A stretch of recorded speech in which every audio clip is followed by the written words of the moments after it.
Salah satu dari 6 terduga pelaku ruda paksa anak di kota Ambon kini ditetapkan sebagai tersangka. Adalah CS umur 52 tahun yang merupakan paman atau kakak dari ayah kandung korban ruda paksa tersebut.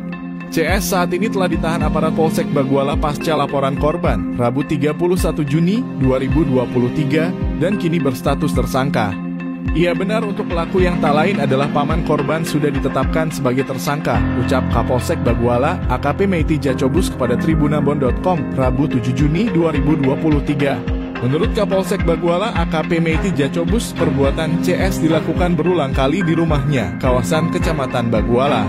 Tersangka beraksi telah diruda paksa sejak 2022 hingga terakhir 17 Mei 2023. Jadi korban tinggal sama nenek korban dan pamannya sejak 2022, disitulah perbuatan bejat pamannya mulai dilancarkan hingga 2023 ini, ucap AKP Mete. Selanjutnya pamannya kerap mengancam korban agar tidak memberitahukan aksi bejatnya kepada siapapun.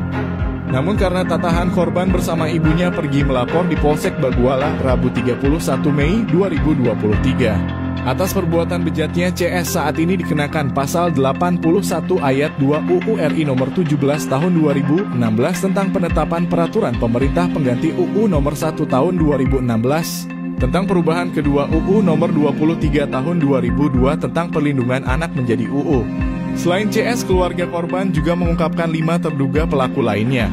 3 oknum anggota TNI diduga terlibat sebagai pelaku ruda paksa, salah satunya ayah kandung korban.